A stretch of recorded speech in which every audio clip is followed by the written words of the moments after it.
From lynching to love. I've heard a lot about the two sides to everything: race, color, gender, age, love, money, status, religion, politics, up, down, right, wrong. I learned there can be two sides to each person, too. For me, the first side began in South Louisiana, where I learned a certain set of beliefs and facts that seem unique to that area and time. Those growing years taught me how to read, write, do arithmetic, sing, dance, cut grass, wash cars, drive motorboats, shoot a gun, cane pole fishing with white bread bait, and pole a pirogue through the cypress swamps. It also taught me to avoid getting poisoned by a cottonmouth moccasin, eaten by an alligator, attacked by a nutria, lost in a marsh, or bitten by 1,000,000,000 mosquitoes and gnats. My upbringing also taught me who and how to love. Learning how to love was much clearer and less mysterious than who to love, though.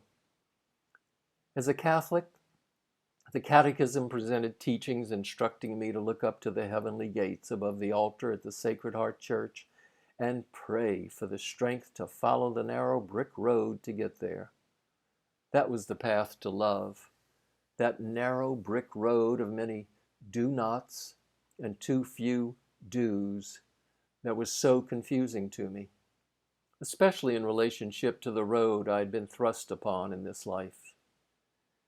Being a homosexual, drawn to those handsome cowboys on the Saturday afternoon silver screen, I was very unconscious of its future physical and social implications at my young age.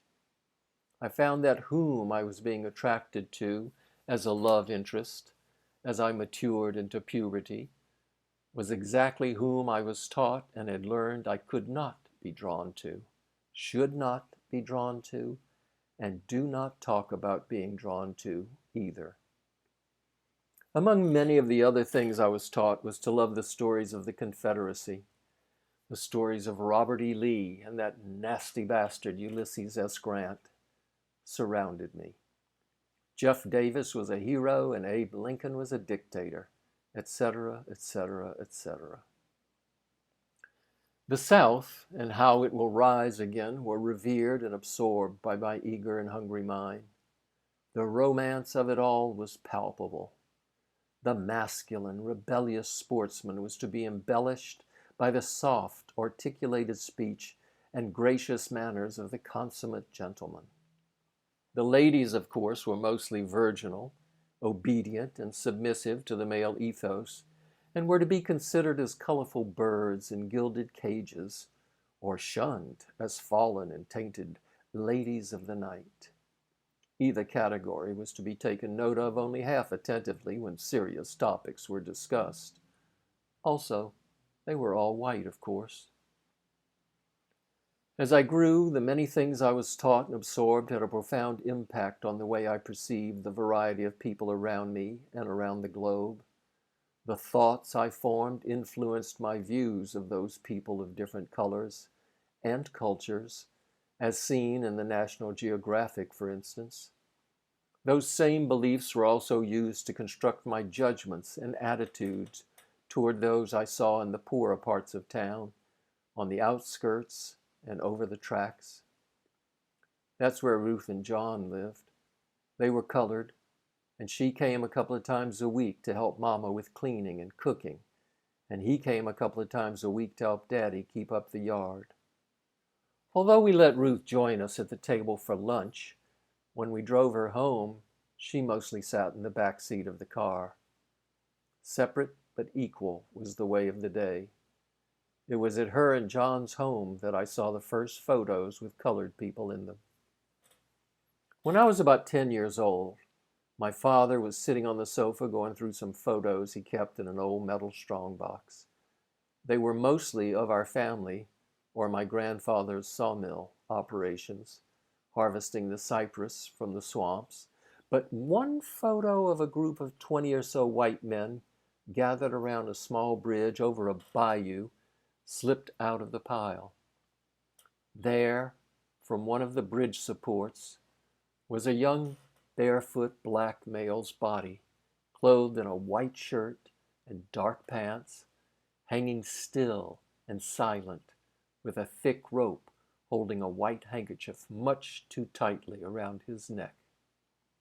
There was a momentary pause that stopped my father's breath, and he quickly shuffled it back into the pile without comment and returned the pile of photos into the abyss of the strongbox. I like to believe he wasn't involved in the lynching, but any conversation with him about that photo has been long ago buried with him. We were Catholic, so he was definitely not in the Ku Klux Klan, which in my Catholic part of the world stood for hatred of kosher, colored, and Catholic. I just saw that photo for a split second, but remember how in that second it was seared into my innocent memory forever. In that memory's picture, there's the unnatural pitch of the head forward a bit too far, the staring eyes and the limp shoulders. It spoke silently of the utter subjection and cessation of all he had ever been or hoped to be.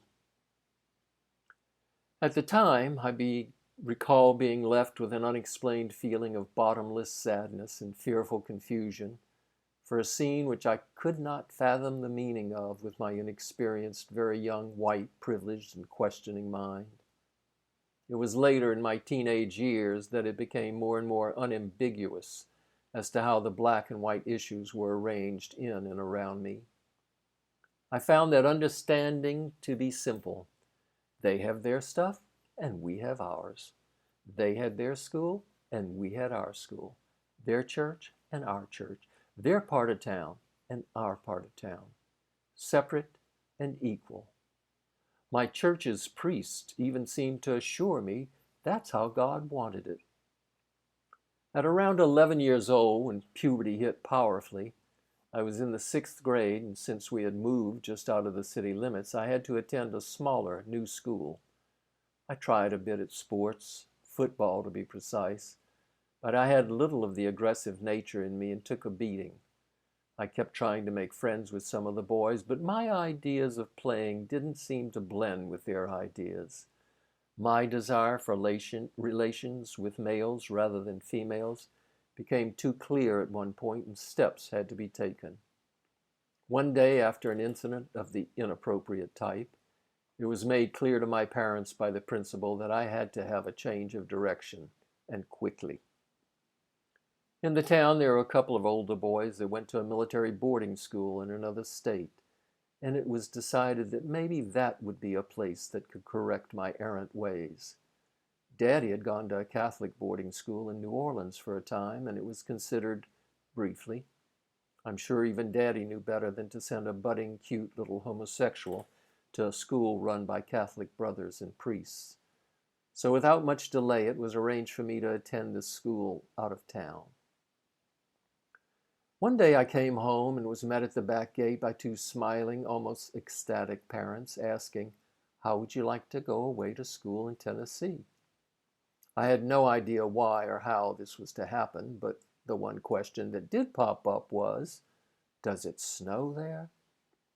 I had only seen snow once before when it snowed in my hometown for the first time in 50 years, about 3 years earlier. It lasted about 2 hours on the ground and then disappeared back into the heavens. The impression of its magic had never been forgotten, though. Preparations were made, name tags sewn in all of my underwear, sheets, and towels. And when the day finally came, the bags were packed into our 1957 Ford station wagon. Without much fanfare, we drove away to Lebanon, Tennessee. Definitely Dixie. After one night on the road, we arrived at the campus. For a day or so, we toured and talked to the faculty members. Then just about noon on one sunny day, they got back into the 1957 green and white station wagon without me and drove off down the curved drive, leaving me standing on the southern porch of a neoclassical 1910 Sewanee sandstone home that had become the main building of the junior school of Castle Heights Military Academy. It was my seventh grade year, and I was 11 years old, and they drove off seemingly never to be seen again. It was a traumatic and sudden emotional shift for me.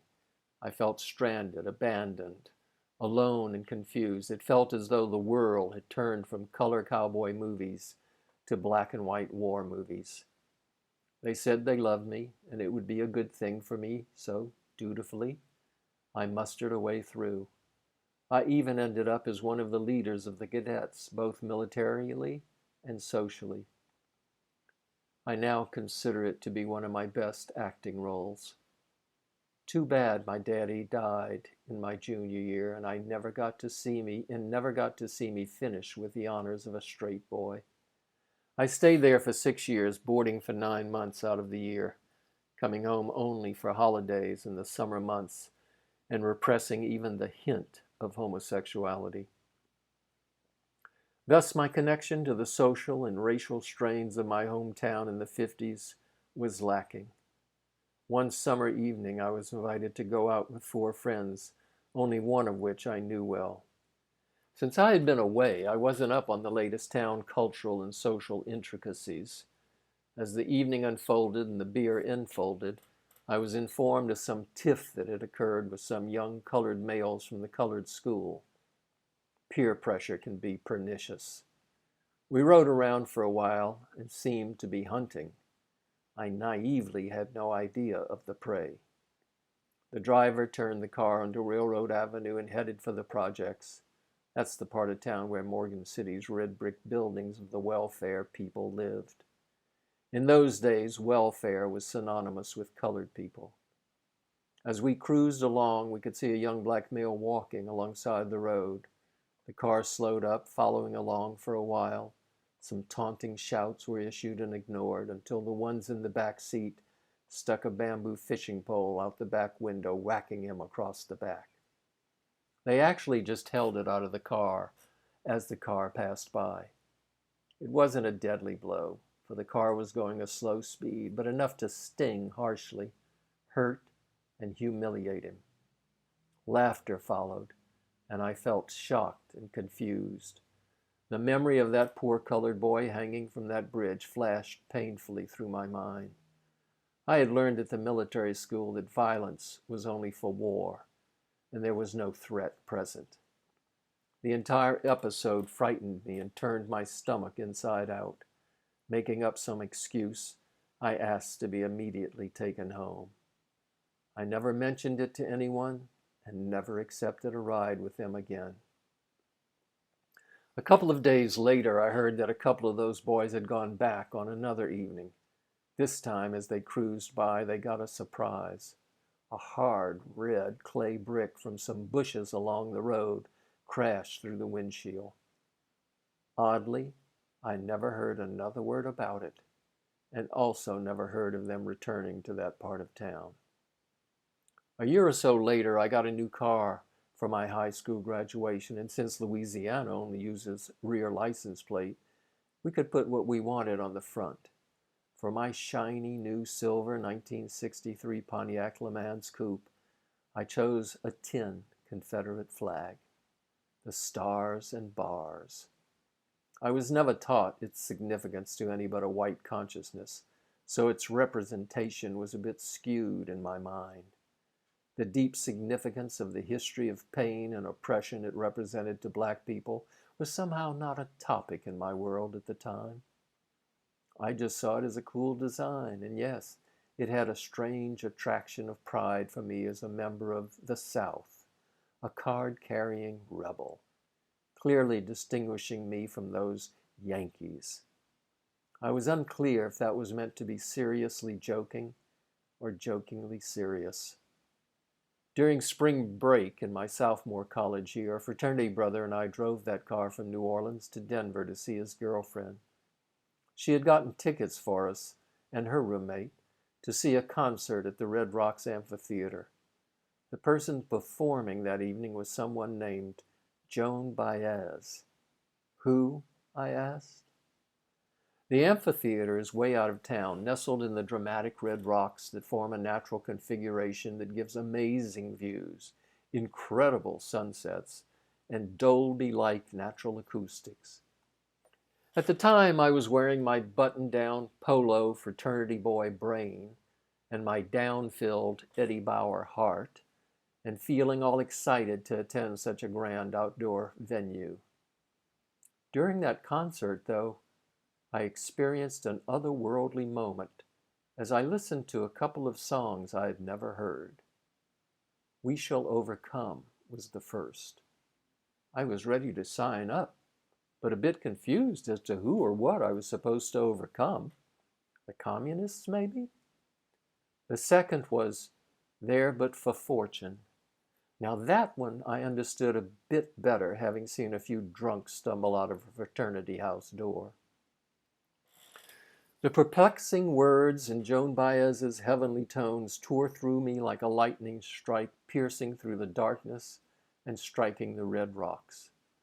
I left with a powerful feeling that I had to know more about these folk singers and what they were talking about. It was 1965. I had been entangled for years in a military school in the Deep South, and now currently in a Southern-style Ivy League college, Tulane University in New Orleans. Laos, Cambodia, Vietnam. War? What war? I began to educate myself and promptly removed the tin homage to the Confederacy from the front of my car and tossed it in the trash bin along with some other good ideas I had been brashly displaying. I remember the first time I had sexual intimacies with an African American. The attraction and the resistance were both strong, and so was the challenge to my deep beliefs. Through those moments, though, there was a dawning of lucidity that transcended the training I had had and left a changed perception for all future engagements. The transition to the other me had begun, and with full force.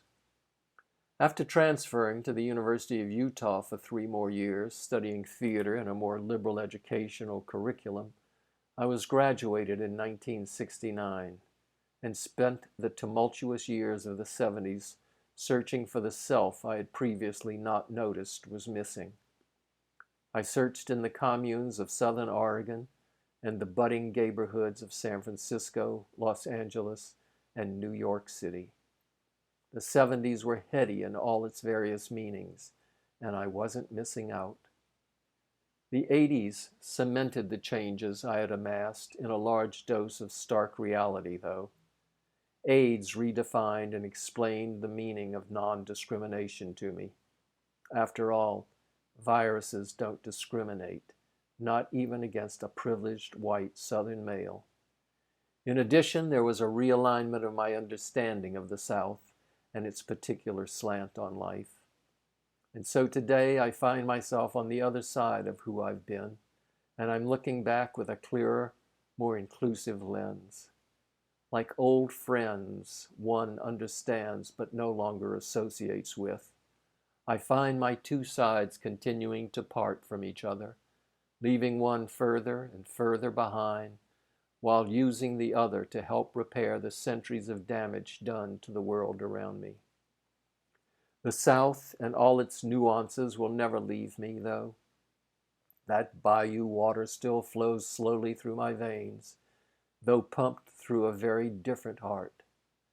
Cajun means more to me than a king cake and some "throw me something, mister" beads at Mardi Gras. It will always be a cherished part of my inheritance and my heritage.